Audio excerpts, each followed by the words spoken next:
Assalamualaikum warahmatullahi wabarakatuh. Waalaikumsalam warahmatullahi wabarakatuh. Rabbi bil Mustafa balligh maqasidana waghfir lana ma madha ya wasi'al karami ya Rabbi. Ya Rabbi bil Mustafa balligh maqasidana waghfir lana ma madha ya wasi'al karami. Muhammadun sayyidul kaunaini wathaqalaini wal fariqaini min urbin wa min ajami. Ya Rabbi bil Mustafa balligh maqasidana waghfir lana ma madha ya wasi'al karami. Nabiyuna al-amirun nahi fala ahadun abarra fi qawli la minhu wa la na'ami. Ya Rabbi bil Mustafa balligh maqasidana waghfir lana ma madha ya wasi'al karami. wal habibul ladzi turja syafa'atuhu likulli hawlin minal ahwali muqtahami. Ya Rabbi bil Mustafa balligh maqasidana waghfir lana ma madha ya wasi'al karami. Allahumma salli wa sallim wa barik alaihi wa ala alihi. Bismillah, alhamdulillah alladzi ja'ala ta'limana ta'liman mubarakan fi tuli hayatina wa ja'alahu sababan li husnil khatimati fi akhir umrina. Wassalatu wassalamu ala Taha Muhammadin Sallallahu alaihi wasallam. sayyidina wa ala alihi wa ashabihi ummul fudala'i wal kurama. Amma ba'du, yang sama-sama kita muliakan guru-guru kita, Kiai Haji Dr. Andes Muhammad Ja'far, Kiai Haji Zulfa Mustafa Muqarrabin Yusuf, Kiai Haji Ahmad Habibi Abdul Rashid Ramli, Ustadz Zidan mata'anallahu fi tuli hayatihim, juga Ketua Masjid Nurul Jamal beserta jajaran pengurusnya, pengurus Majelis Ta'lim Ukhuwah Islamiyah Pak Haji Basroin, Ustadz Haji Muhammad Tahir, dan seluruh para jamaah, Bapak, Ibu, dan saudara-saudaraku yang dimuliakan Allah Subhanahu wa Ta'ala. Puji syukur kita panjatkan kehadirat Allah. Salawat dan salam semoga tercurah ruah kepada baginda Nabi besar kita Muhammad Sallallahu alaihi wasallam, dan semoga kita semua termasuk bagian dari umat yang akan mendapatkan syafaatul uzmah di yaumil qiyamah.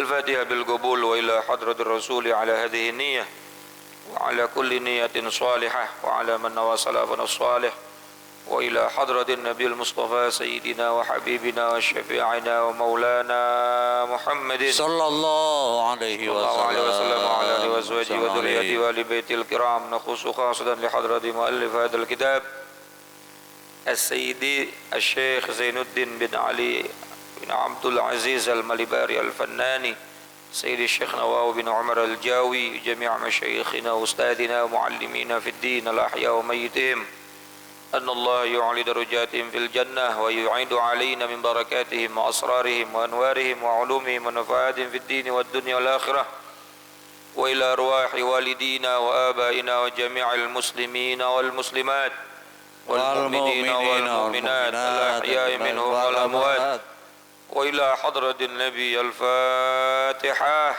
أعوذ بالله من الشيطان الرجيم بسم الله الرحمن الرحيم الحمد لله رب العالمين الرحمن الرحيم مالك يوم الدين إياك نعبد وإياك نستعين اهدنا الصراط المستقيم صراط الذين أنعمت عليهم غير المغضوب عليهم ولا الضالين رب اغفر لي آمين بسم الله الرحمن الرحيم قال المصنف رحمه الله تعالى ونفعنا بعلومه وأمدنا بأسراره في الدارين آمين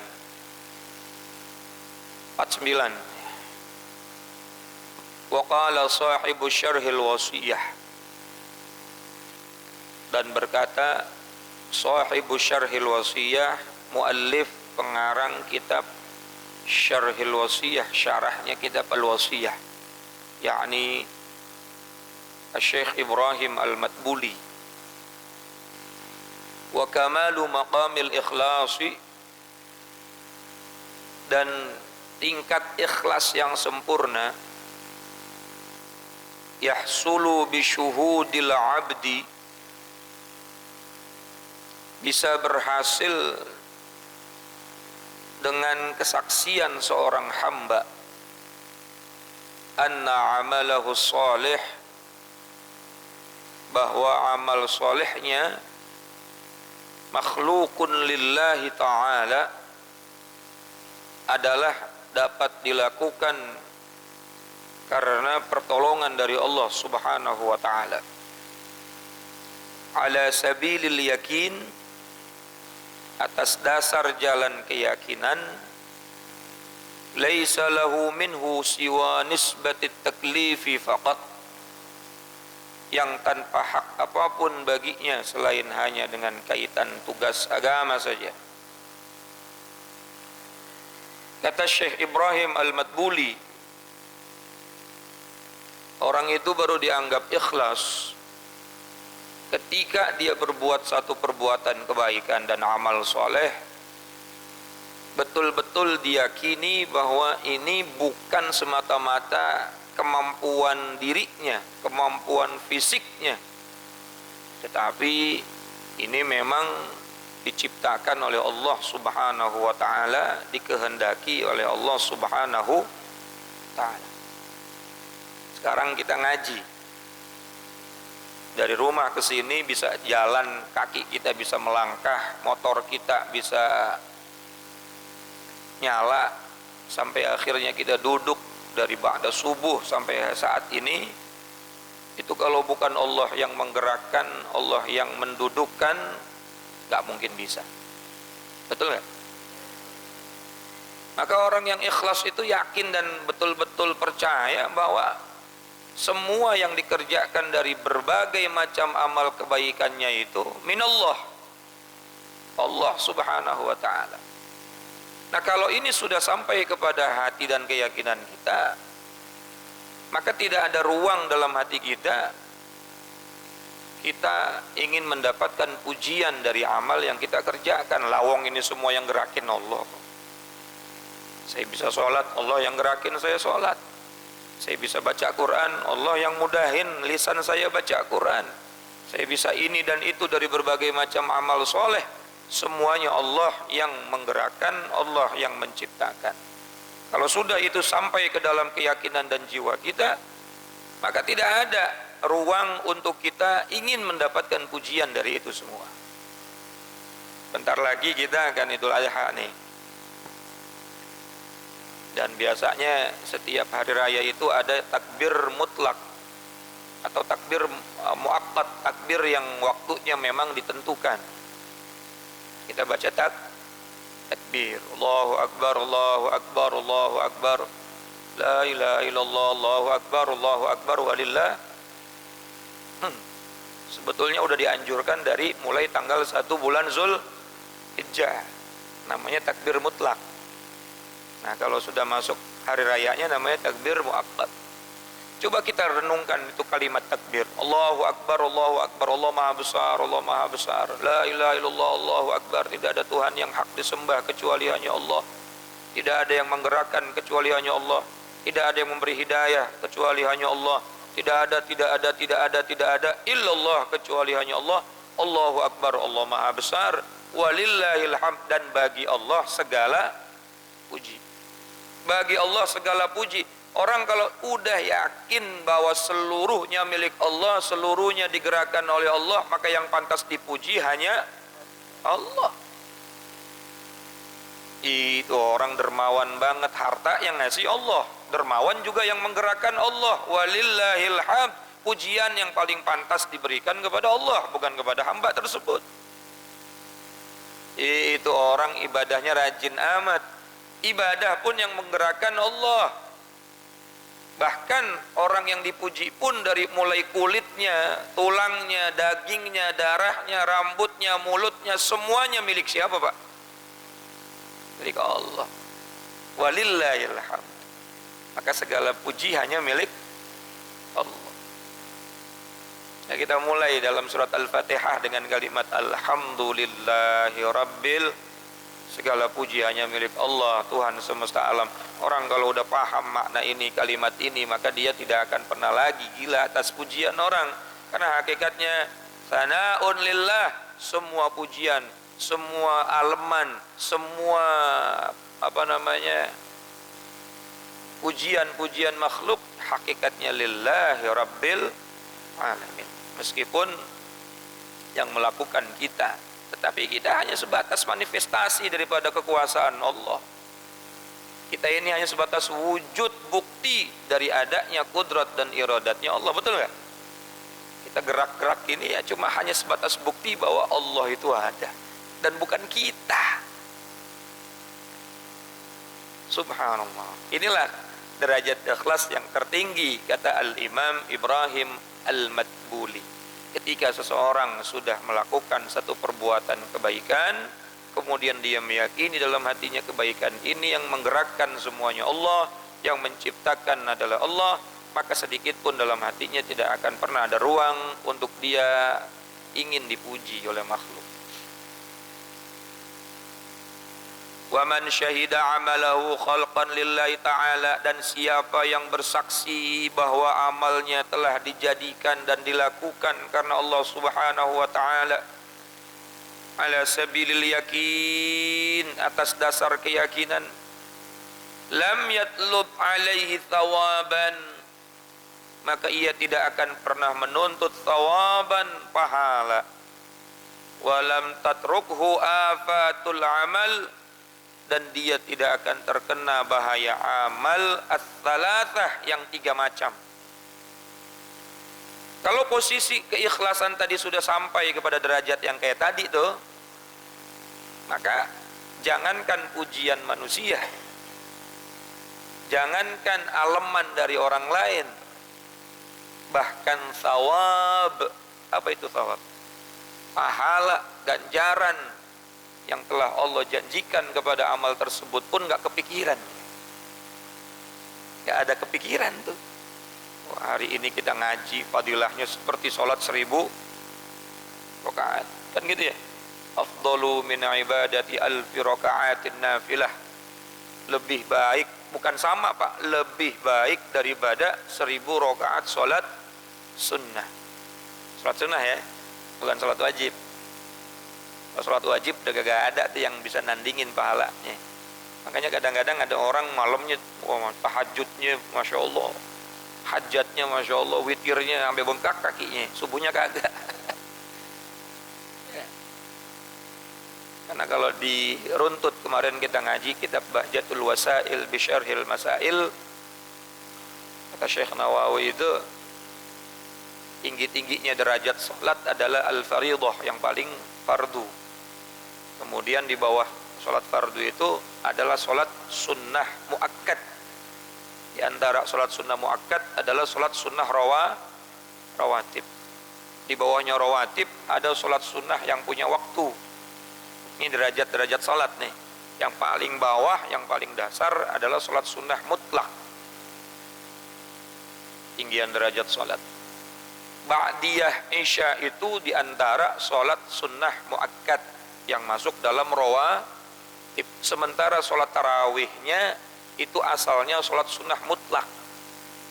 Maka kalau orang ngaji fikih, dia mau sholat tarawih tapi nggak ba'diyah, itu kayak orang nyari teri tapi ninggalin tongkol.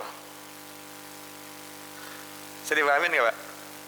Terus habis taraweh ninggalin witir. Witir itu muakkad dan rawatib karena tiap hari ada.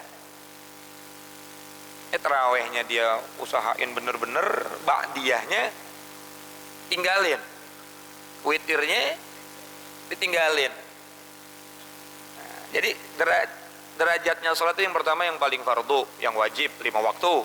Kemudian yang bawahnya wajib adalah yang muakkad, yaitu rawatib. Di bawahnya muakkad, ada muakkad, mim, hamzah, kaf, dal, muakkad. Ada yang muakkad. Muakkad itu sholat yang punya waktu. Kemudian seperti tahiyatul masjid, kemudian apa lagi? Syukril wudu, itu namanya muakkad. Lalu bawahnya lagi ada sholat sunnah mutlak. Nah, paling dasar itu sholat sunnah mutlak. Sementara sholat tarawih itu asalnya dari sholat sunnah mutlak. Karena Nabi dulu nggak terbatas bilangan rakaatnya. Lalu setelah Rasulullah kepundut, kita mau ngomong Rasulullah wafat tuh nggak tega ya, karena Rasulullah tuh nggak pernah wafat ya. Secara rohnya nggak pernah wafat. Secara zahir beliau wafat, kemudian diganti dengan Sayyidina Abu Bakar Siddiq, baru Sayyidina Umar bin Khattab membuat tarawih 20 rakaat. Asalnya kalimat hadisnya man qama Ramadan, siapa orang yang mendirikan ibadah di dalam bulan suci Ramadan, di malam bulan suci Ramadan. Artinya ini masih umum. Walhasil ada yang melaksanakan membaca Quran, ada yang melaksanakan sholat malam dengan sholat sunnah. Kalau ba'diyah isya'nya itu muakkad, sementara tarawihnya mutlak. Jadi pahalanya gedean mana sebetulnya? Ba'diyatul isya'. Oh kalau gitu nggak usah tarawih, tatlah ba'diyah isya' aja. Salah lagi aja begitu. Ini kan kita lagi bicarakan masalah derajat sholat. Nah, kembali kepada bab ikhlas. Kalau orang sudah sampai kepada bab ikhlas yang seperti dikatakan oleh Syekh Ibrahim Al-Matbuli, yang berkeyakinan semua gerak-geriknya itu Allah yang menciptakan, ibadahnya Allah yang menciptakan, jangankan pujian manusia, bahkan keinginan mendapatkan pahala pun dia lupakan. Kenapa? Ini Allah yang nyiptain kok. Ini Allah yang nyiptain. Kayaknya terlalu berlebihan kalau saya berharap begitu. Makanya Allah itu luar biasa Pak. Udah Allah yang nyiptain, Allah yang ngasih pahala. Subhanallah, rahmatnya luar biasa. Kayak seorang tua sama anaknya, itu ibarat yang paling kecil dan rendahnya, tapi kita nggak bisa menyamakan Allah seperti orang tua. Ada orang tua, seorang ayah sama anaknya.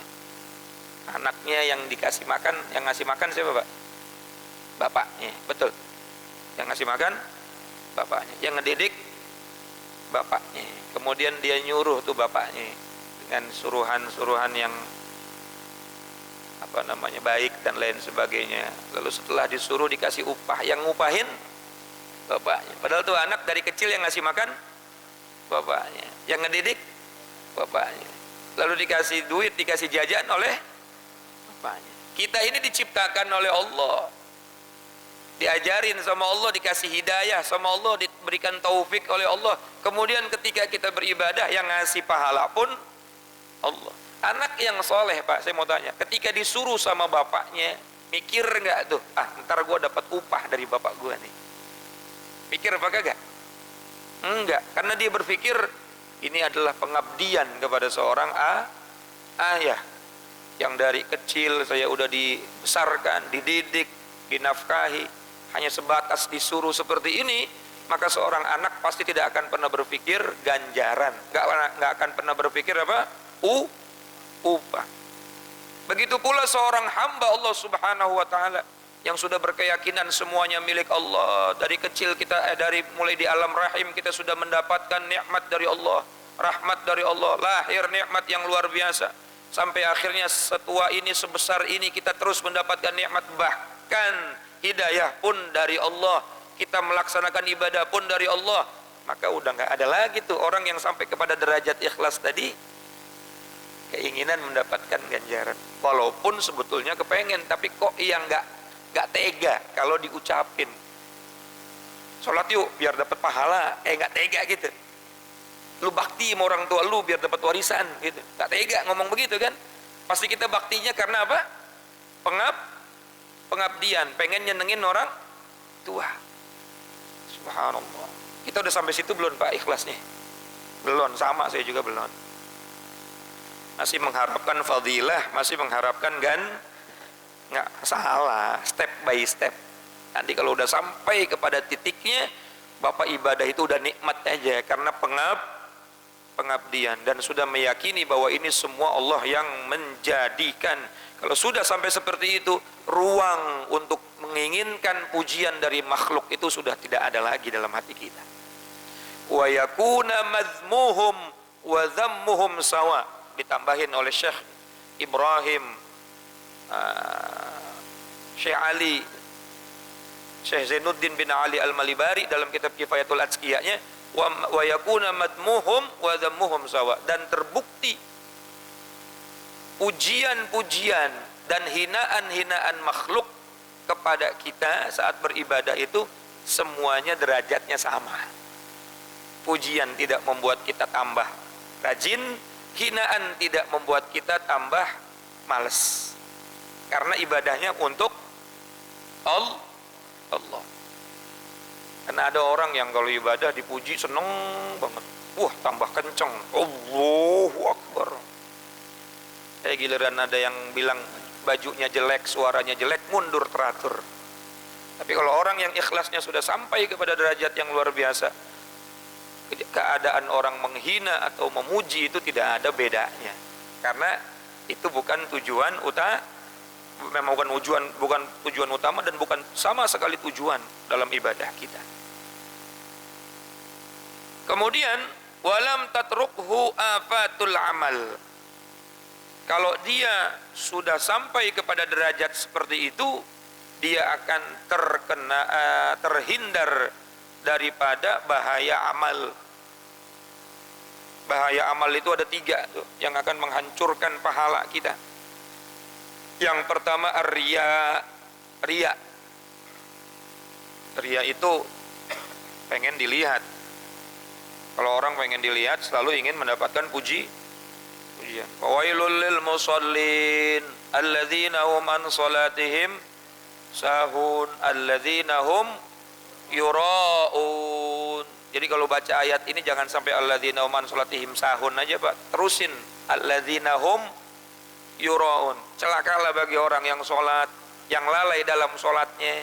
Alladzina hum yuraun, yang kepengen dilihat sholatnya. Alladzina hum yuraun itu yang kepengen dilihat.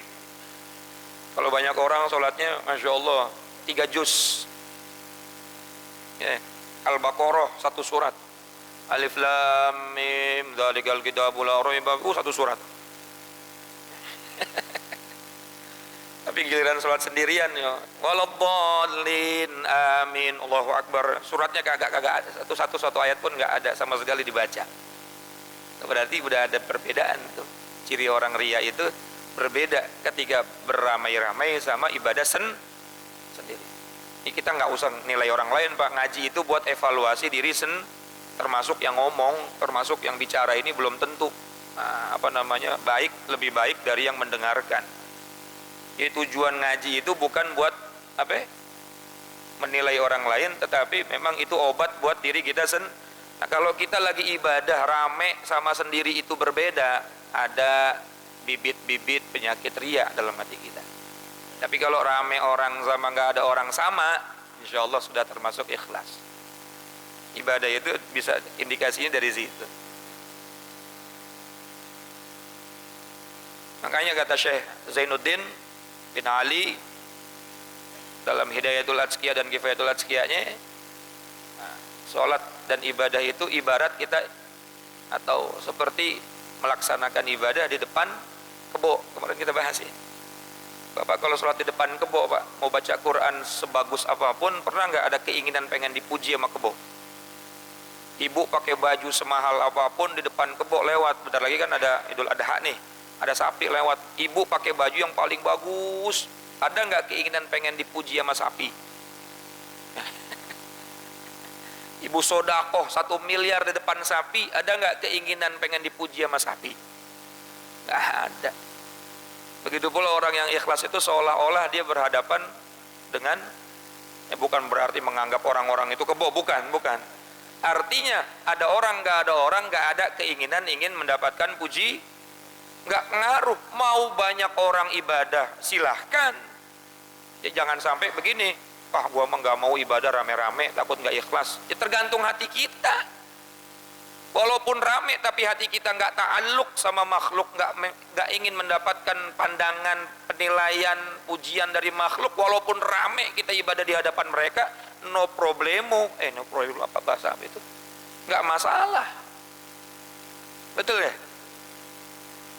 Masya Allah. Walaupun bapak ibu kasih sodakoh pakai nama, binnya disebutin, alamat rumahnya dikasih tahu, bahkan nomor sepatunya juga dikasih tahu.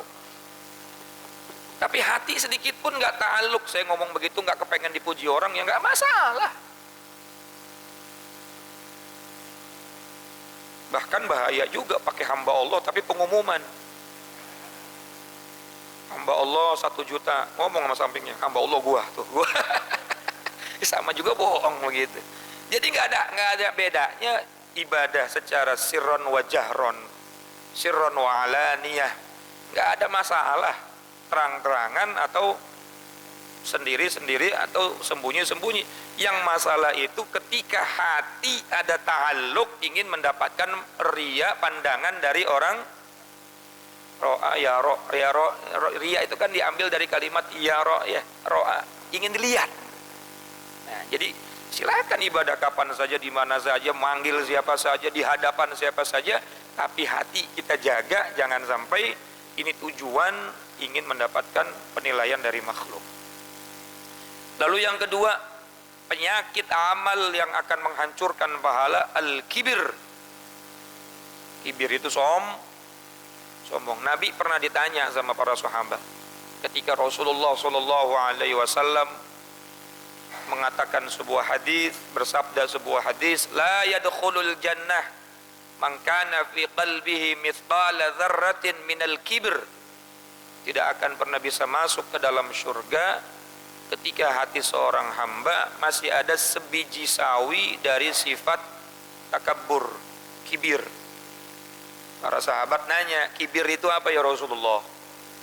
Raddul haq, ketika hati menolak kebenaran. Wastihza'un nas, dan merendahkan manusia. Ini 2 perkara tuh.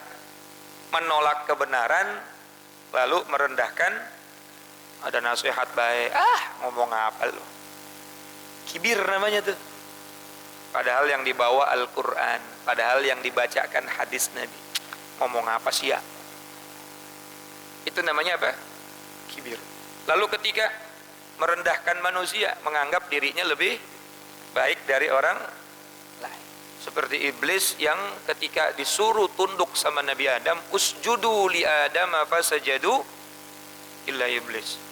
Iblis itu ibadahnya luar biasa sama Allah, imannya luar biasa sama Allah. Tapi ketika Nabi Adam diciptakan, lalu semua makhluk di surga disuruh untuk tahiyah. Jadi kalau kita baca kitab tafsir Jalalain itu, usjudu itu bimakna bukan sujud ta'abbud, bukan sujud seperti sujud sholat, walakin sujudan tahiyatan, kata Al-Imam Jalaluddin As-Suyuti. Itu sujud tahiyat, yakni apa? Inhina, hanya merendahkan atau membungkukkan sedikit badannya, tidak sampai kepada posisi ruku. Nggak sampai, Pak. Ini enaknya kita kalau ngaji tafsir nih. Selama ini kan kita taunya sujudnya kayak sujud sholat, betul nggak? Tapi kata Imam Jalaluddin As-Suyuti, itu bukan sujud seperti kasujudis salah, bukan seperti sujud sholat, tetapi sujud dan tahiyatan. Sujud bermakna menghormati, hanya menundukkan badan sedikit, tidak sampai kepada posisi ruku, bahkan ruku pun tidak. Jangankan sujud, ruku pun tidak. Malaikat semua ngikut Allah. Sami'na wa ata'na. Atuk yang kagak mau, siapa? Iblis. Aba wastakbara, dia nggak mau karena takabur. Wa kana minal kafirin, dan sifat takabur itu termasuk sifatnya orang. Ketika ditanya sama Allah, kenapa ente kagak mau tunduk sama Adam? Ana khairum minhu, kata iblis tuh. Aku lebih baik dari dia. Khalaqtani min narin, kau ciptakan aku dari api. Wa khalaqtahu min tin, dan kau ciptakan Adam dari perasaan merasa lebih baik itu yang membuat iblis menjadi terkutuk. Ini dalam Al-Quran disebutnya sifat takabur. Takabur itu dua tuh. Ketika hati kita punya sifat dua ini, khawatir kita masuk jadi orang yang takabur, menolak kebenaran dan merendahkan orang lain. Merendahkan orang lain bisa dari ucapan, dan lebih parah lagi kalau hati kita ngerasa lebih baik dari orang lain. Kalimat lebih baik juga saya jangan deh, mendingan juga saya jangan sampai ada, karena khawatir itu jadi pintu masuk kita merasa lebih baik dari orang lain. Dan yang ketiga adalah wal ujub, yang akan menghancurkan pahala, seperti api yang menghancurkan kayu bakar, menghabiskan kayu bakar, adalah sifat ujub. Ujub itu merasa ibadah kita sudah pasti diterima. Ya. Ujub itu sudah menganggap dirinya baik dan ibadahnya sudah pasti diterima. Ya Allah karim, ujub. Di sini yang paling sah ibadahnya saya. Orang rukun sholat udah hafal kok. Sini baca Qur'annya yang paling fasih saya. Kitab tajwidnya udah khatam. Nah itu namanya sifat apa? Ujub. Rahmatuka arja min a'malina, kata Nabi. Rahmatmu ya Allah lebih kami harapkan daripada amal kami. Andai amal kita diterima Pak, belum bisa ngebales nikmat dari Allah. Oleh karena itu, milikilah sifat ikhlas agar tiga penyakit ini tidak sampai masuk ke dalam hati kita. Nggak ada sifat riya, nggak ada sifat takabur, dan tidak ada sifat ujub. Wallahu a'lamu bissawab wa ilaihi marji'u wal ma'ad. Kurang lebihnya mohon maaf. Assalamualaikum warahmatullahi wabarakatuh.